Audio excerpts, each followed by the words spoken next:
every year. It's the same story, isn't it? All the noises about borders, walls, enforcement right at the edge. It dominates the headlines. But what if that's, well, what if it's mostly a distraction? What if the really big flow, the invisible current driving our economy, is actually being invited in by the very system meant to control it? That really is the core paradox we have to grapple with. Borders do matter, obviously, but the systems we have, they're not just leaky. They are systematically exploited, gamed, often completely legally, using our own rules. Right. Welcome to Chasing Signals. Our mission here internally is pretty straightforward. We dive deep into the system's own signals, the data, the structures to expose the loopholes, this hidden economy, and the cracks that aren't just allowing huge undocumented populations, but are basically hitting them in as cheap essential labor. Yeah, we really need to challenge that simple picture the media often paints. You know, the idea of illegal immigration being mostly someone sneaking across a desert border at night. That happens, sure. Of course. But it's just one piece of a much more complex and frankly much more brazen strategy. Okay, so here's the uncomfortable bit, the real focus for today's deep dive. A massive chunk of this invisible workforce, the one we actually depend on, comes right through the front door. Standard entry points? They arrive with perfectly legit papers, maybe a tourist visa, whatever, and then, at just the right moment, they say one magic word, refugee, and boom, they stay. Sometimes for years, sometimes... Well, indefinitely. Leveraging our own legal processes, our commitment to due process, even if the claim itself is, shaky or completely bogus. Exactly. The structure itself, with its built-in delays, often well-intentioned delays, and the legal need to review every claim, it's created this huge opportunity for arbitrage, really. Arbitrage. Explain that. It lets someone switch tracks, go from being a temporary visitor who has to leave to becoming a long-term resident, often with the right to work, just by starting a legal process the government has to follow through on, regardless of whether the claim holds water in the end. So let's be really clear. This deep dive, it's not about attacking immigrants. Not anti-immigration at all. Not at all. It's about understanding the system. Exactly. It's about cutting through the political noise to see what the system actually allows, its weaknesses, and the huge economic and social fallout from pretending these massive loopholes don't exist, especially when our economy secretly relies on the people using them. Okay, so let's try to get our heads around the sheer size, the complexity of this invisible group. We're talking about a whole shadow workforce that's vital, structurally vital, but legally just not there. What kind of scale are we really looking at? Well, in the U.S., the estimates pretty consistently land somewhere around 11 million people, undocumented immigrants. 11 million? Yeah, and to give you some perspective, that's like the entire population of Ohio, or say North Carolina. An entire state's worth of people, essentially off the books, but deeply woven into the fabric of our economy. And it's crucial, isn't it, to stop using undocumented, it's just one thing. When people hear 11 million, I think most immediately picture category 1. Yeah. Someone who crossed the border without permission. Right, the EWI entry without inspection. And that group is definitely real, but it's only part of the picture. And maybe, arguably, the part that's easiest for enforcement to, focus on. So where does the complexity come in? Okay, so when you actually break down that 11 million, you generally find 3 main groups. Category 2 is huge. These are people who came in perfectly legally. Totally. By the book initially. Totally. Tourist visa, student visa, some other temporary permit. They went through the checks, got the stamps. The system said, okay, you can come in for this long. But then he just stayed. They overstayed their authorized time. So entry was based on real documents, a promise to leave, but the intent, maybe not so genuine, they used the system, followed the rules to get in, and then broke that basic trust by just not going home. Precisely. They become undocumented simply because a date on their visa or I-94 form passed. This group often makes up a really significant chunk of the total, sometimes nearly half depending on the estimate. So the idea that it's all border crossers, it's just wrong. Okay, and then category 3. This feels like where our focus, chasing signals, really needs to dig in, because this group seems to exploit the humanitarian side of things. That's right. These are people who claimed asylum or refugee status. Maybe right when they arrived, or maybe after being here a little while, perhaps after their visa expired. And their cases are now, stuck? Either stuck in limbo, unresolved for years sometimes, or even cases that have been formally denied. But the person is still here, maybe appealing, maybe just vanished into the general population. And this is key, right? While those cases are pending. They often get work authorization. That's the crucial link. They're not accepted, not really deported effectively either. They exist in this kind of suspended animation. And while they're suspended, they're working. They're in the labor market. Which brings us right to the hidden economic truth. Yeah. These are just census ghosts. They're the reliable, cheap, labor-fueling key parts of our economy. Ooh. We have hard data, right? Showing some sectors basically couldn't run without them. Oh, the reliance is immense, especially in jobs that are tough, low wage, the ones native-born workers often don't want. Take agriculture, the Economic Research Service data. It's stark. About 42%, nearly half of hired crop farm workers, they don't have legal authorization. 42%. Wow. That's not a small dependency. That's the foundation. What happens to, say, fruit picking season if 42% of the workforce just isn't there? It would be catastrophic. Immediate collapse in parts of the food supply chain. It's not just farming, is it? No, not at all. You see huge reliance in construction, building homes, infrastructure.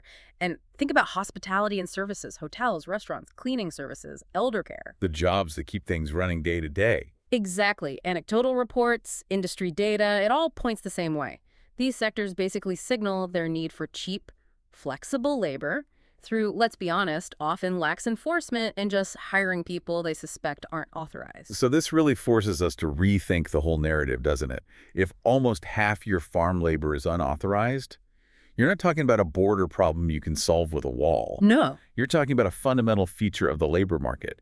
The economy is practically shouting its demand for this labor. Well, the legal system pretends that demand doesn't exist, or at least refuses to meet it through formal channels. And that gap, that mismatch. Yeah. That's the arbitrage opportunity. That's the signal we're chasing. Okay, let's zero in on that arbitrage.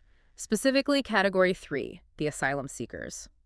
How does someone go from having, say, a tourist visa about to expire, or maybe no status at all, to being in this limbo where they can work? It all hangs on the asylum laws, right? Yep. The humanitarian principle. Entirely. The system, whether you see it as a strength or a fatal flaw, is designed to err on the side of caution, of protection. If someone shows up at an airport, a land border, even if they're picked up inside the country after overstaying and says, "I fear persecution back home," The government has to listen. legally obligated, they have to review the case, provide due process. It's international law, domestic law. You can't just turn them away immediately if they utter that word. Asylum. And this review process, it's not quick. Not even close. That's the critical window. Because the system is so overwhelmed, because the cases can be complex, because proving or disproving persecution is hard, the whole thing can take years. How many years are we talking? Easily 5, 7 years, sometimes 10 years or more in really backlogged areas. And crucially, during that time, the claimant is often allowed to live here.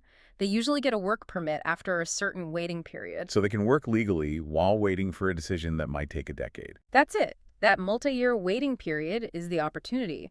It effectively creates a temporary quasi-legal status that allows them to integrate, work, build a life. And this is where we see the Plan B strategy emerge. Someone comes in legally. Right. Maybe from a country where it's relatively easy to get a tourist visa. They stay for their 3 months, maybe 6 months. Visa's about to expire. Instead of booking a flight home, They go to immigration, or if encountered, they say, "I seek asylum." exactly. They use the humanitarian mechanism as a tool to switch tracks, to go from temporary visitor who must leave to asylum applicant with pending case and work rights.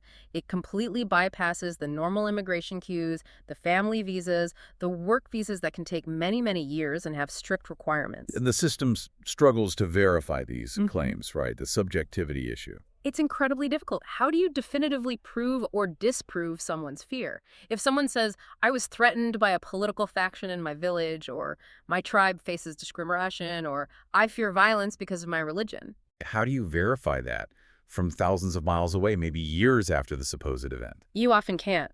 Or take the claim, "I'm gay and my country criminalizes homosexuality." Again, a deeply personal claim. Very hard to verify externally in a legal sense. Now, obviously, genuine claims exist and need protection. We have to be crystal clear on that. Absolutely. The system exists for a vital reason, but its design, giving the benefit of the doubt, makes it extremely vulnerable to abuse.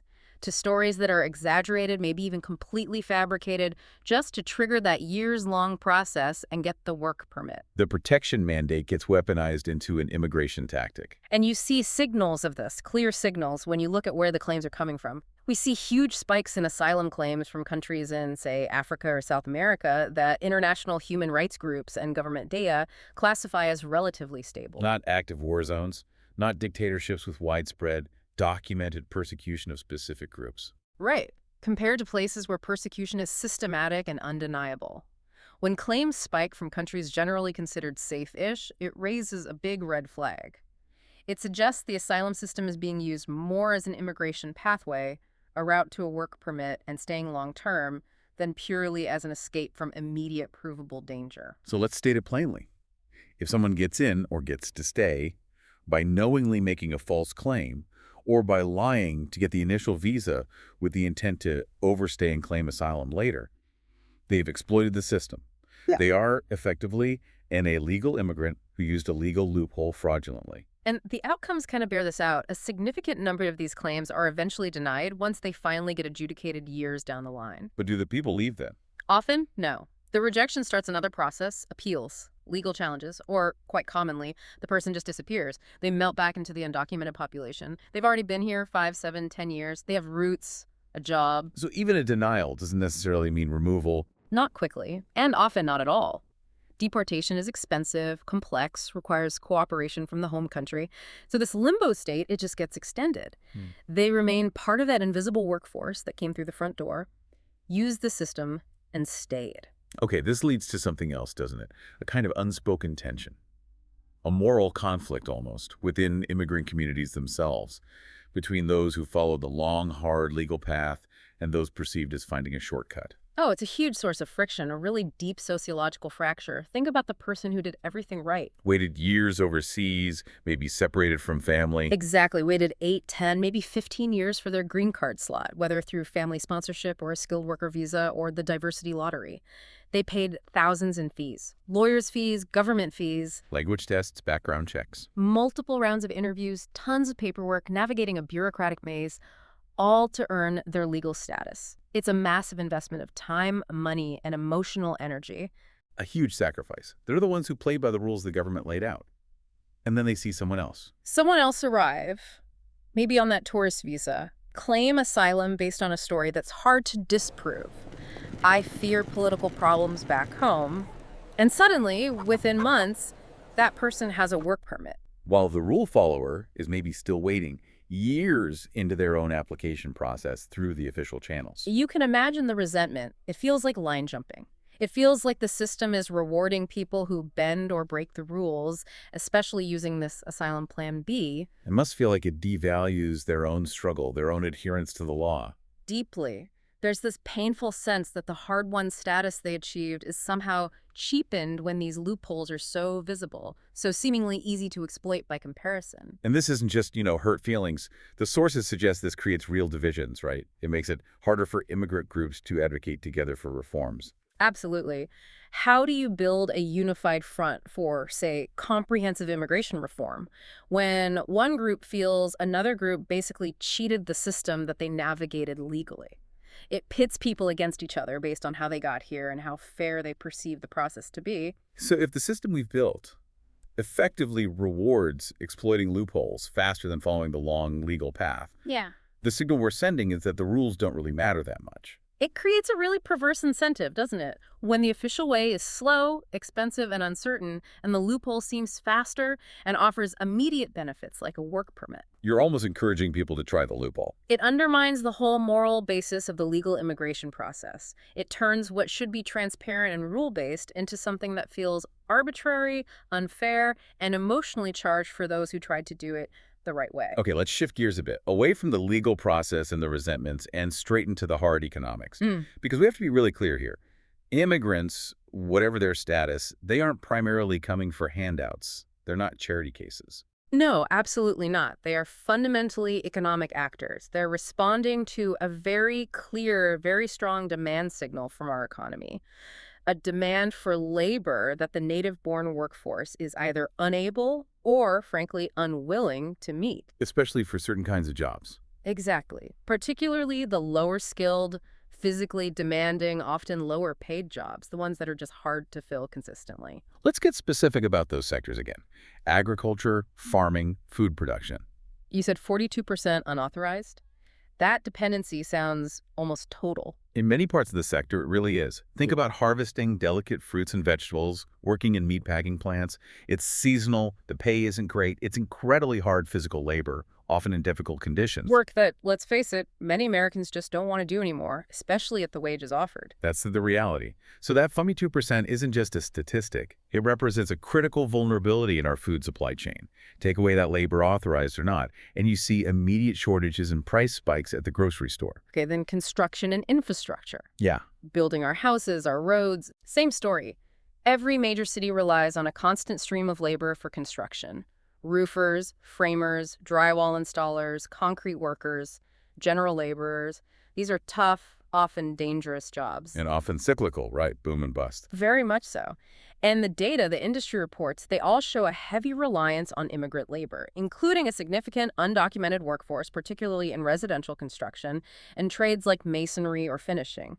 Without them, projects slow down, costs go way up. It directly impacts housing affordability. And the third big one, care, hospitality services. This is huge and growing, driven by demographics. Think about aides in nursing homes, home healthcare workers looking after the elderly.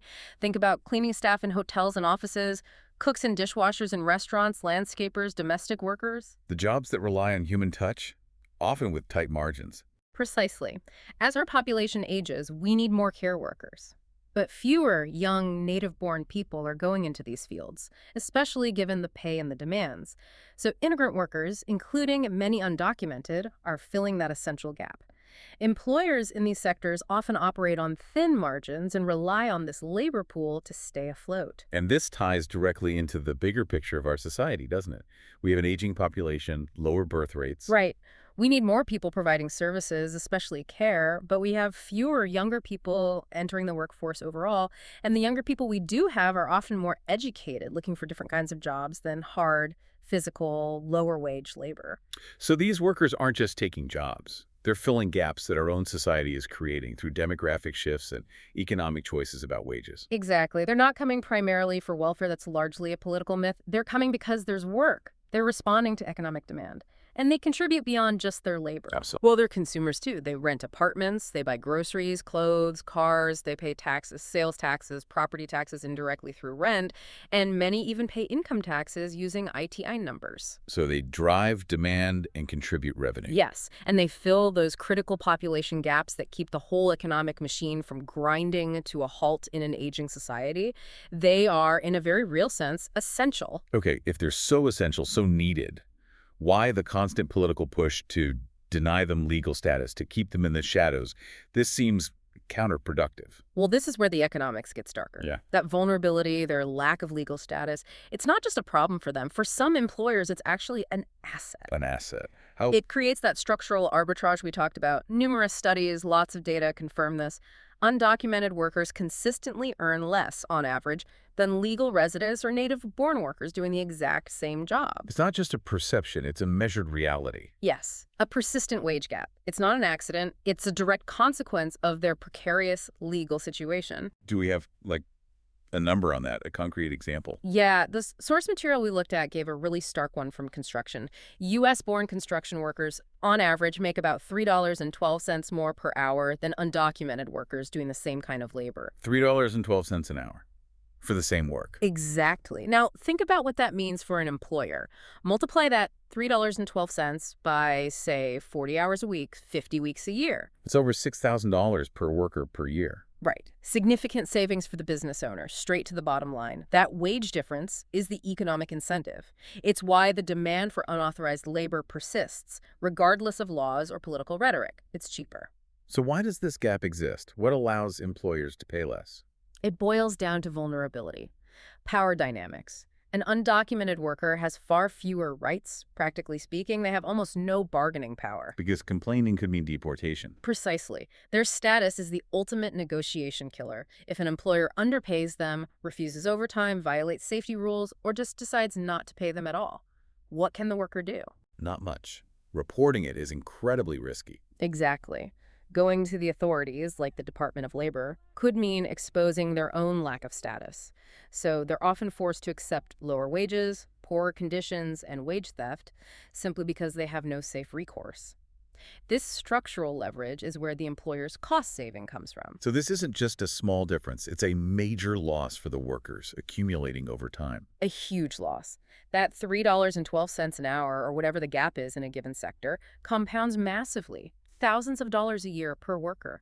It keeps them trapped in low-wage cycles while providing a substantial ongoing subsidy to the businesses employing them. It creates this relentless economic pull, doesn't it? Ensuring there's always demand for this cheap, controllable, silenced labor force. That's the core of it. The argument isn't just that the economy needs labor. It's that parts of the economy have become addicted to vulnerable labor. And the system, by failing to provide enough legal pathways and by keeping millions in limbo, effectively supplies that vulnerability for employers to exploit. Okay, let's flip this entirely on its head. Let's run a thought experiment, a big one. I want you listening to this to really try and picture it. What if, overnight, all 11 million undocumented immigrants just vanished, gone? It's a dramatic scenario, but economists have tried to model it, and the consensus is, well, the impact would be nothing short of catastrophic. It would starkly reveal just how deeply dependent our economy is on this workforce. We're not talking a small dip. We're No. talking major economic shock. Huge. Estimates of the hit to U.S. GDP vary. Obviously, modeling is hard, but they consistently fall in a range of about 2.6% to maybe 6.2% reduction. Okay, put those percentages into dollar terms. What does that actually mean? It translates to an annual loss of economic output somewhere between $700 billion, that's billion with a B, on the low end, up to maybe $1.7 trillion a year on the high end. $1.7 trillion wiped out annually. That's the potential scale, according to some models. Another major study estimated the total economic shrinkage over time if 11 million workers were suddenly removed at around $1.6 trillion. We are talking about economic damage that would dwarf most recessions. It would destabilize the entire country almost instantly. And that's just the GDP. What about the immediate hit to government budgets? Taxes. Yeah, massive tax revenue collapse. People forget or maybe choose to ignore that undocumented households do pay taxes, significant amount. How much are we talking about? In 2023, estimates suggest these households paid somewhere around $89.8 billion. Let's call it $90 billion in federal, state, and local taxes combined. Sales tax, property tax through rent, income tax via ITNs. So $90 billion disappearing overnight from government coffers. Exactly. That revenue stream vanishes. Think about what that does to public services, schools, roads, police, fire departments. It would trigger an immediate fiscal crisis, especially at the state and local level where budgets are often already stretched thin. And then the impact on specific industries. A sector freeze. Absolutely paralyzing. Go back to those key sectors. Agriculture. Fields literally unharvested, crops rotting, food prices soaring. Construction sites. Grinding to a halt. Half-finished buildings, stalled infrastructure projects, housing costs already high would likely skyrocket further due to the labor shortage. And care homes, hospitals, restaurants. Crippling staff shortages, essential services would be immediately compromised. The consensus among economists looking at this is clear. The shock would be on par with, or potentially even worse than, the Great Recession. And this really is the ultimate counter-signal, isn't it? The political rhetoric about mass deportation, the moral panic, it's completely detached from this economic reality of deep structural dependence. Shows that enforcement alone, without addressing the underlying demand and lack of legal pathways, is not just impractical, it's potentially suicidal for the economy. Exactly. And conversely, the data also suggests that bringing this population into the system legally is far more beneficial. The positive flip side. What does that look like? Studies estimate that legalization, giving people full status, better bargaining power for wages, access to things like credit, could significantly boost GDP. One estimate suggested a jump of around 20% relative to their previous contribution, just from increased productivity, higher wages leading to more consumption, greater mobility. So integrating them legally actually grows the pie. Significantly. And nonpartisan bodies like the Congressional Budget Office have consistently found that immigration overall is a net positive for federal revenues in the long run. Even accounting for increased use of services, immigrants pay more in taxes over their lifetimes than they consume, helping to reduce deficits. So the real problem isn't the people coming here wanting to work. No. The problem is our collective refusal to create a functional legal system that acknowledges the economic need and integrates them properly. #TAG outro. Okay, so let's try to pull together the main signal we've been chasing in this deep dive. The core contradiction just seems so stark, so undeniable, doesn't it? It really is. Our entire economy, or at least huge chunks of it, depends profoundly on this invisible, unauthorized workforce. Yet our political system treats that same workforce largely as a threat, a problem to be eliminated. The moral panic is completely at odds with the economic reality. It's hypocritical, frankly, when the system benefits so much from the very leakiness it condemns. And the problem isn't really the ambition of the people coming here, is it? It's not economic need itself. No, the motivation's seeking a better life, responding to economic opportunity that's universal. The problem is the system. The current broken structure actually invites and rewards exploitation, Exploitation of the migrants seeking work. and exploitation by employers seeking cheaper labor and avoiding regulations. Both sides are gaming a broken system. So we have to get past just chasing shadows at the border, right? This demands a structural fix. The real challenge is, how do we manage migration? How do we channel legitimate humanitarian needs and fill these undeniable labor gaps in a way that's legal, ethical, orderly? We need systems that actually reflect economic reality, not just political talking points that ignore basic supply and demand. So what would that look like? Based on the data, what are the necessary changes? Well, first, you have to tackle the asylum backlog and the loophole. That means significantly improving screening, investing in faster adjudication. People need a fair but quick decision. You can't have a 10-year limbo period be the main incentive. So close the Plan B route by making the process efficient and fair. Right. And second, you absolutely have to create more legal pathways for workers, especially in those sectors where we know the demand is huge and unmet by the domestic workforce. Like specific labor visas tied to actual jobs. Exactly. Visas tied to real economic demand in agriculture, construction, care work. Make it possible for people to come legally to fill the jobs we actually need filled. And yes, you need robust enforcement against fraud people lying about persecution, but you also need to protect workers' rights, regardless of status, so vulnerability isn't the main commodity. Because the alternative is just continuing this endless, expensive, and morally bankrupt game of cat and mouse. Pretty much a game where vulnerable people suffer, taxpayers foot the bill for ineffective enforcement, and the only real winners are often the employers benefiting from the exploitation. So here's the final thought, the one to maybe chew on after this. Illegal immigration isn't the disease, it's a symptom. A symptom of a system fundamentally out of sync with reality. If your society depends, day to day, on millions of people you refuse to legally acknowledge, you're living in a state of deep, dangerous contradiction. You can keep building walls, sure, but walls mostly just block visibility. They don't stop ambition, and they certainly don't stop structural economic forces. To really end the game, you don't chase the mice endlessly. You have to change the house. When the demand is real, the supply will always find a way in. The only question left is whether that way will be orderly, legal, and fair, or continue to be chaotic, exploitative, and fueled by desperation. That's the choice. That was our deep dive for Chasing Signals. Thanks for joining us. We'll see you next time.